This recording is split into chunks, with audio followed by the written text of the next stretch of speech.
I am one of millions. In places you can't even imagine and forward you would never believe. You will never be safe, and you will never be free!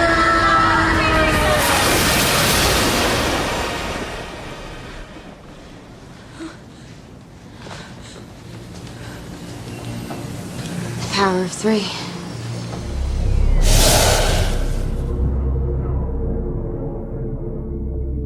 If the show were just about 3 witches, I don't think the show would have worked at all. Everything feels the same, so nothing's changed, right?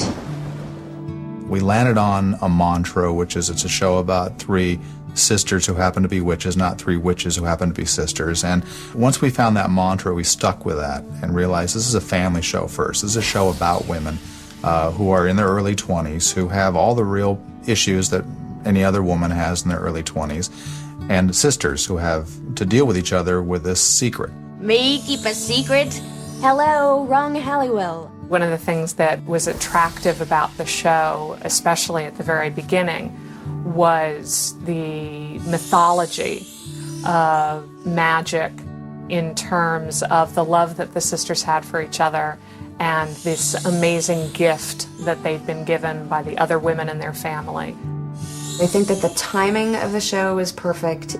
Buffy, the Vampire Slayer, had been absolutely enormous, so the whole sort of girl power element, Charm definitely had that aspect. We talked a lot in the early days about metaphors for female empowerment and female relationships. Whoa. The power that they drew from each other on a more practical, emotional level. In the beginning, Phoebe was the baby, Piper was the middle sister, and Prue was the eldest. We defined those characters a lot by those sort of the psychological dynamics of what it is to be the eldest, what it is to be the middle, what it is to be the youngest. Please tell me you didn't use your powers. Don't put me in the middle. I'm not. You were born in the middle.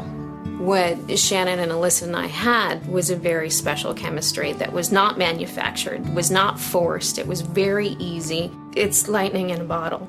And we got very lucky with Rose. We got very lucky with Rose because she didn't try to be part of something. She was so individual that she was just like, this is me, this is who I am.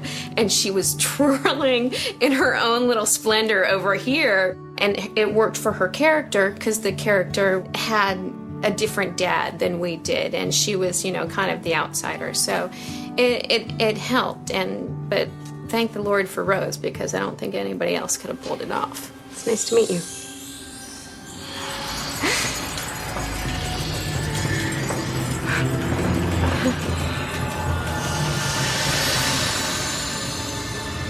It was a little scary because it's the premise of the show is the power of 3 and these 3 sisters, but it was also really exciting because what happened is suddenly Piper is the oldest, Phoebe is in the middle, and Paige is the rebel. It shook everything up, which was really fun as a writer too. It ultimately infused a lot of energy into the story-breaking process. Strange, isn't it? Now on top of everything else, you have to play the middle sister. The writers really walk a very fine line of having the show be fun and light and sort of campy and then deal with the real issues. Thanks, Leo.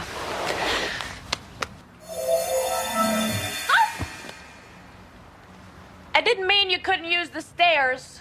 The thing I found most fascinating in talking with the fans of the show is that they really liked the deeper issues more than even the demon stuff. It was to them a show about sisters.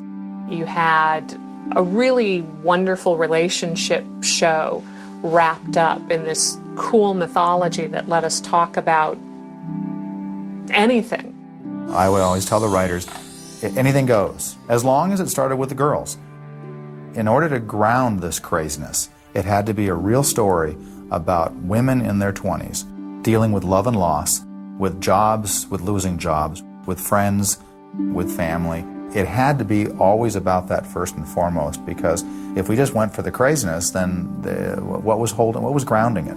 People aren't going to come back every week to watch the wackiness. They're coming back to watch the girls, the family, the sisterhood. The wackiness is the icing on the cake.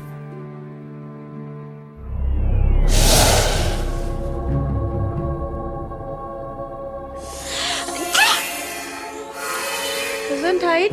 I had the best power on earth. People always get asked questions just in life. You know, if you were a superhero, what kind of power do you want to be? And everyone says, oh, I'd be invisible or I'd want to fly. No. Orbiting is hands down the coolest power on the planet. One, I could throw something at you if I didn't like you. Lamp! Two, I could touch your hand and we could go to Paris for lunch. We would never have to take an airplane. I'll wear my sunblock. Bye, guys. And I'll admit, I've been on airplanes many a times, and I sit there fantasizing about how I could do things if I were orbiting. Which is sad because it's not, in fact, real. But, God, I wish it were.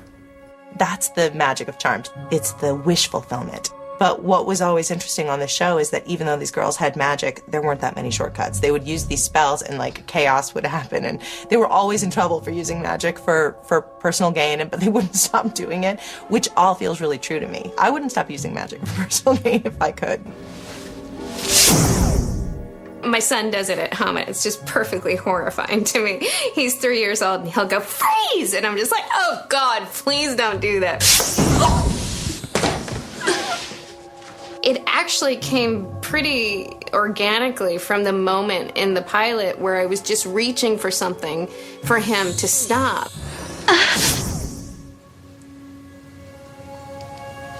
Chef Moore? We were kind of just stumbling through going, you know, what do we do for this power? What do we do for that? And we just kind of come up with it. And then you just wave your arm at it.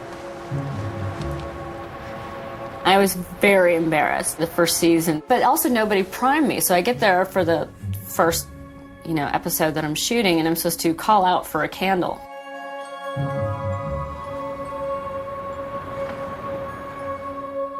What are you people talking about? I think the key to it all was to not fight it, because, at first I think I had a tendency to be like, oh my God, what am I doing and what am I wearing? Nice outfit. Back at you, sis. The key to it was just to sort of, go with it and allow yourself to find the humor in it as a character and put yourself in these situations that you would clearly never be in life. And how would someone react to that? The thing that made Charmed fun to do, if you're going to be on a series for many, many years, it can get pretty darn boring if they're doing the same thing every week. Well, that was never the case on Charmed. Every week it was completely different. Whether it be bats or vampires or dragons, it was never the same. So each week you had the arc with the girls' dramatic lives. On top of that, you mix in the demons and the warlocks and the fireballs, and you have a nice stew of fun. I embraced it all. It was all fun. Anytime I got to throw on a wig, I was excited. And why do I always get stuck with the wig? Trust me, you don't. First I'd look down and be in like this genie outfit with this wig, and that's absurd. And then, the action on top of that, I was losing my balance inside a bottle. The absurdity never ended. I wish to resurrect the lost city of Zanbar. The thing about this show was that we had no rules. We could make up any world at any time, and there were no barriers. It's not like we were doing, a cop show or a hospital show. Leprechaun! It got to a point where I couldn't even email my friends or tell them what was going on because they would stop believing me. Ever date a little person? So, what'd you do at work today? Oh, I had a leprechaun straddle my neck. What'd you do? But that's part of the charm of Charmed. There was many moments like that where we're kind of like, we're in a cave in high heels, and you're like, yep, this is what I do. This is my job.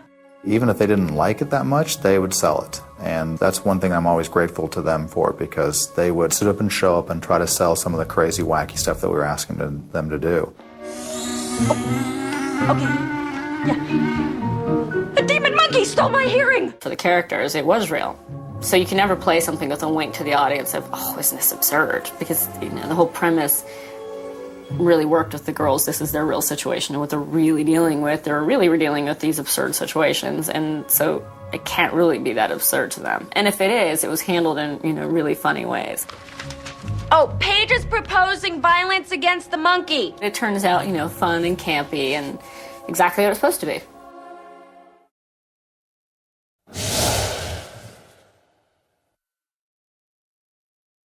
I will not use my powers for anything but good. I know you believe that, and I know you want it to be true. But, Cole, it's just a matter of time. You're wrong. Even though Charmed was a fantasy, I think the strength and the reason it lasted so long is because it was based in sort of universal truths and the humanity of these people that happen to be witches. You know, you really ought to get yourself a prince in case this ever happens again. Who are you? We'll send you the bill. We got our best stories from truthful human stories. So it's just like, any woman who finds their match in a guy, it's going to be what they're needing for that time in their life. Yeah, in case you haven't noticed, which I know you haven't, my body, my thoughts, my dreams have all gone wonky. Well, I'm sure that it's just normal pregnancy stuff. I mean, we can talk about this later if you want to. Oh, I think you should talk about it now. We felt like our trailers were bugged because what was going on in the scripts we had been talking about in our real lives, and we were just like, okay, where's the microphone? You're pregnant? Well, I was, but now I think Leo is. Huh? Are your boobs always this sore? It really wasn't about who the guys were. We always thought about how would it be most interesting with the girls. Who would bring out the best in them or some dark side of them? Who would challenge them the most? I'd say the majority of shows are about guys, and the female actresses are in the situation that the boyfriends are in our show, which are servicing our leads, who are these powerful females. I don't think there's anyone where we didn't have good chemistry, where it wasn't, where it was like pulling things out of them. It just always felt good and right.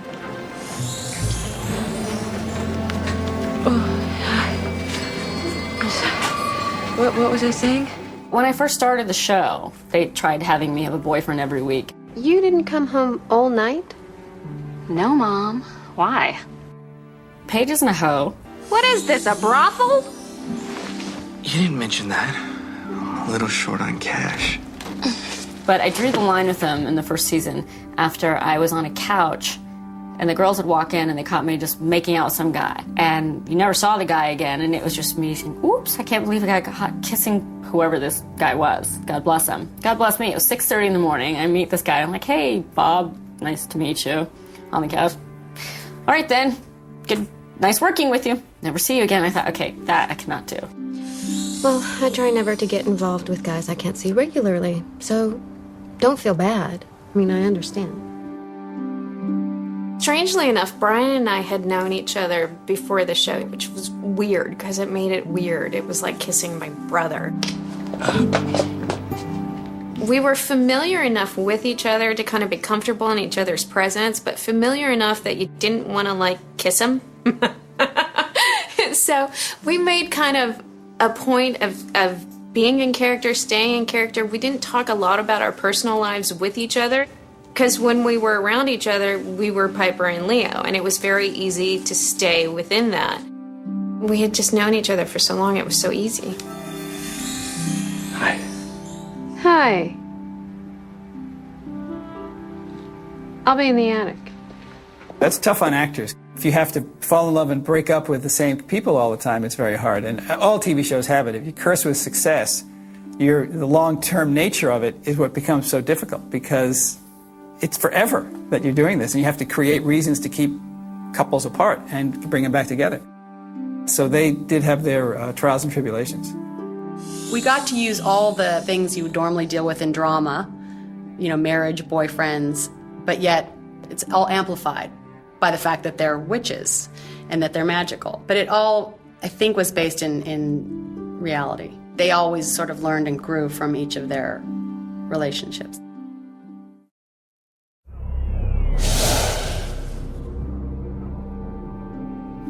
It ended in the way it started, which is a show about sisters. What we tried to make the show, and I think we largely succeeded, was to have the demonic stories or have the magical stories resonate, reflect, bring out, draw out what was happening in the sisters' lives. It was definitely fun, and there was always this almost little girl element to it, of you felt like a little girl because it's what you would sort of utilize in your imagination when you were little. In my career, I had two very substantial growth spurts on TV. One was Who's the Boss, which I did from 11 to 19 years old, which is, monumental. And Charmed being, early 20s to basically mid-30s. And those are two really substantial times in your life, you know, emotionally, physically, everything. The last day of filming was very sad. The last scene we shot was basically the ending of the show, which was Phoebe and Coop getting married. It was really touching, it was really sad, and it was really strange because, you know, it kind of functioned as one big dysfunctional family unit for so long. They're always going to be a part of my life. It was one of the best gifts I've ever had. There's so much stuff, and there's so many people, and there's so many great times, and it's like, it's one of those things where you won't really know how great you had it till 10 years down the line. We had a great time. I wouldn't trade it for the world.